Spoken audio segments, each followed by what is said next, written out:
Hola, hoy vamos a aprender a modelizar un motor de corriente continua controlado por armadura. Obviamente, para poder hacerlo primero tenemos que entender su principio de funcionamiento. Para aquellos que no lo recuerden o para aquellos que aún no lo hayan visto, va este pequeño explicativo. Un motor de corriente continua no es otra cosa que un imán permanente, estator, en el que se sumerge un material conductor o bobinado que denominaremos armadura. El imán genera un campo magnético constante y al circuito del conductor se lo alimenta con una fuente de corriente continua como esta pila que vemos acá. Todo esto a través de unos anillos conmutados. Cuando la corriente circula por la espira, se generará un campo magnético que, asociado al propio campo magnético del imán permanente, genera una fuerza que hace girar al conductor de acuerdo a la ley de Lorentz. Nótese que los anillos conmutados me van a permitir que la corriente fluya siempre en un mismo sentido, tanto a la derecha como a la izquierda de la espira. Eso es para que siga rotando, porque obviamente si no, la espira se frenaría. Si observan en detalle el movimiento de la bobina sumergida en el campo, notarán que cuando se encuentra perpendicular al mismo, reduce su velocidad, porque el torque es casi nulo. El truco para que el movimiento sea continuo es agregar otra espira, perpendicular a la original. De esta manera, siempre habrá una fuerza que empujará a ellas para que gire de manera más constante. En la medida que más espiras se coloquen, más parejo obviamente será el movimiento.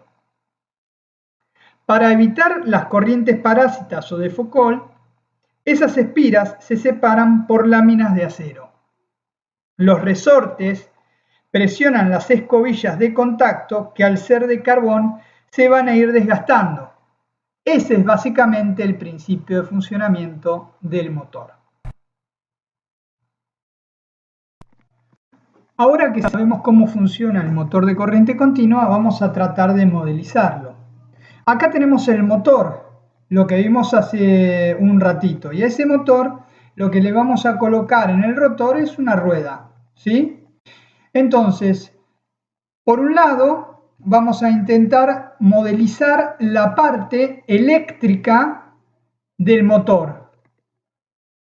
La parte eléctrica justamente porque va a estar alimentada por esa tensión continua, por esa corriente continua.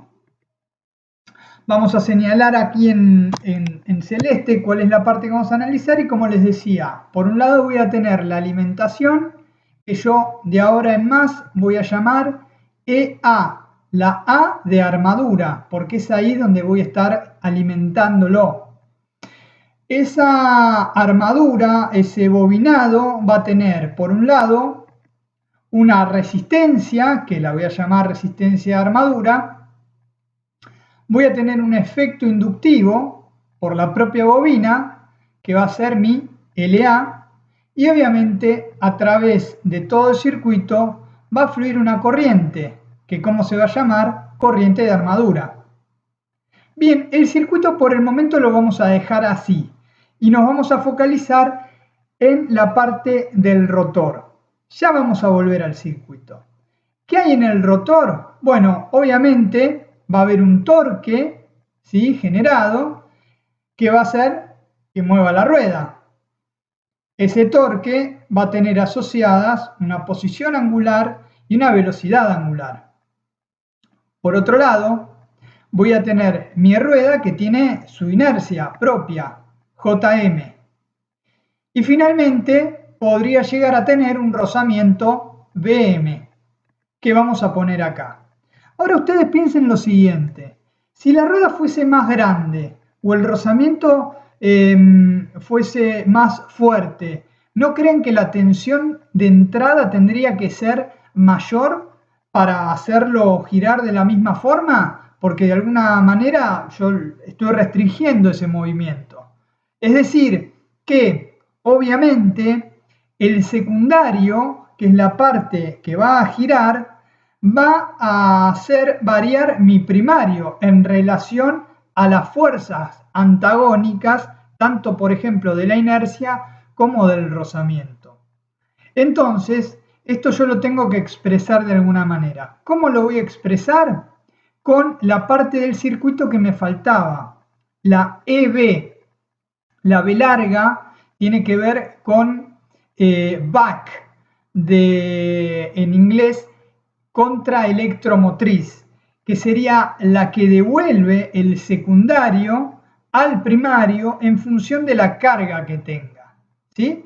Entonces, para que tengan la idea de qué es esta EB, la EB es una tensión, fíjense que va a ser más menos y más menos también la EB en relación a la EA, obviamente porque va a contrarrestar el efecto de la EA y obviamente va a depender del secundario y se van a relacionar a partir de dos constantes que en un ratito veremos cuáles son, denominadas KT por K del torque en el secundario y KB corta por la tensión contraelectromotriz del primario.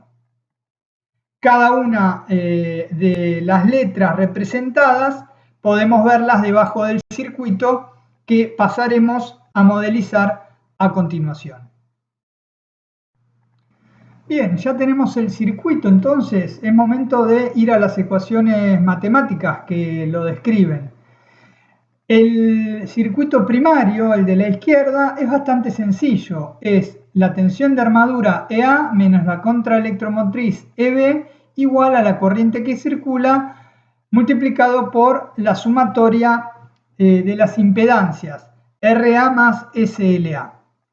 En el caso del secundario ya lo habíamos visto la clase anterior. Para los movimientos rotacionales voy a tener el torque del motor Tm, va a ser igual, en este caso no hay un torque que se le contrarreste, ¿sí? Va a ser igual a la velocidad angular del motor, omega m, multiplicado por Bm más SJm. Y acá viene la clave del motor de corriente continua, estas dos constantes que habíamos visto, que van a relacionar el primario con el secundario. ¿De qué manera? Bueno, fíjense, la tercera ecuación es que me dice que la fuerza, la tensión contraelectromotriz, EB, va a ser igual a KB, justamente, multiplicado por la velocidad angular. Y por otro lado, la cuarta me dice que el torque va a ser igual a KT multiplicado por la corriente. Fíjense que el torque va a tener un valor que va a estar relacionado con la corriente del primario y la tensión contraelectromotriz va a tener un valor que va a estar relacionado con la velocidad angular del secundario.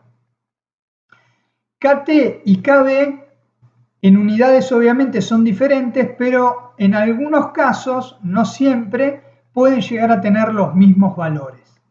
Ahora bien, una vez que tenemos las ecuaciones matemáticas, ¿qué tenemos que hacer? Bueno, el diagrama de bloques. ¿Por dónde empezamos? Y empezamos por la primera ecuación, EA menos EB. Entonces, ponemos el sumador, EA menos EB.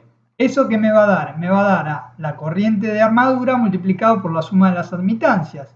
Es decir, que si yo divido por la suma de las admitancias, lo que voy a tener es la corriente de armadura.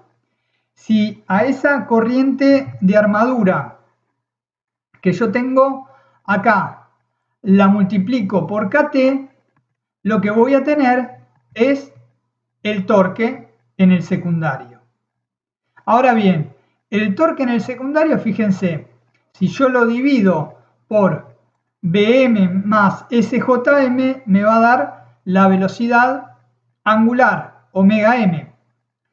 Y yo tengo que relacionar a omega m para que me dé EB. ¿Sí? ¿Y cómo lo hago? Y con la ecuación 3, fíjense qué sencillo.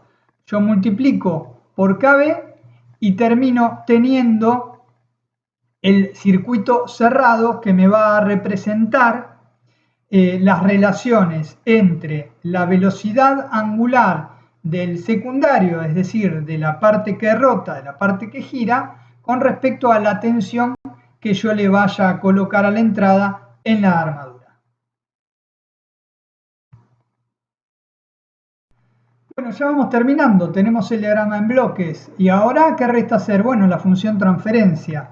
Entonces lo que hacemos básicamente es trabajarla, me va a quedar esto y ahora viene una parte que es bastante interesante para analizar. Yo de esta ecuación que me queda voy a sacar factor común, por un lado a RA, es decir, a la resistencia de armadura, y por otro lado a BM, el rozamiento. De esta manera, luego de agrupar RA y BM, fíjense que voy a tener. Voy a tener, por un lado, LA sobre RA multiplicado por S, y por el otro lado, JM y BM multiplicado por S. El primero será la constante de tiempo eléctrica y el segundo será la constante de tiempo mecánica.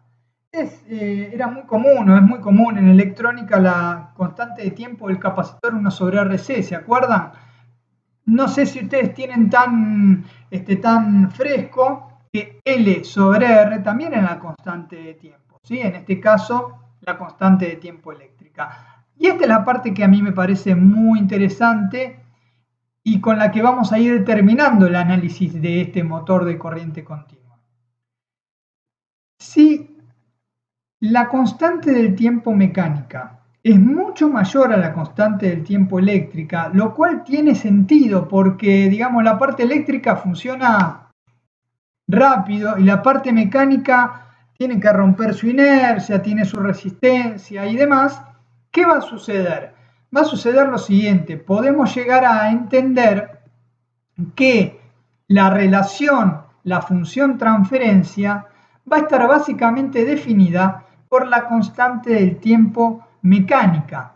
Acuérdense, ya lo veremos más en detalle con el avance de la materia, pero acuérdense que nosotros decíamos que habían polos lentos y polos rápidos, y que los que limitaban mi proceso eran los polos lentos. En su momento habíamos hecho la analogía del Fiat y de la Ferrari, y que era una carrera en equipos donde ganaban cuando pasaban los dos o cruzaban los dos la meta.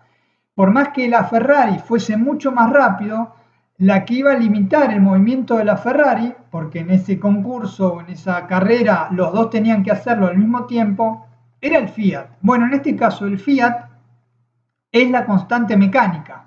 Entonces, el que va a limitar el movimiento y la forma en que va a responder la velocidad en función de la tensión de armadura, básicamente, si ese número es mucho más grande que la constante de tiempo eléctrica, va a ser la parte mecánica.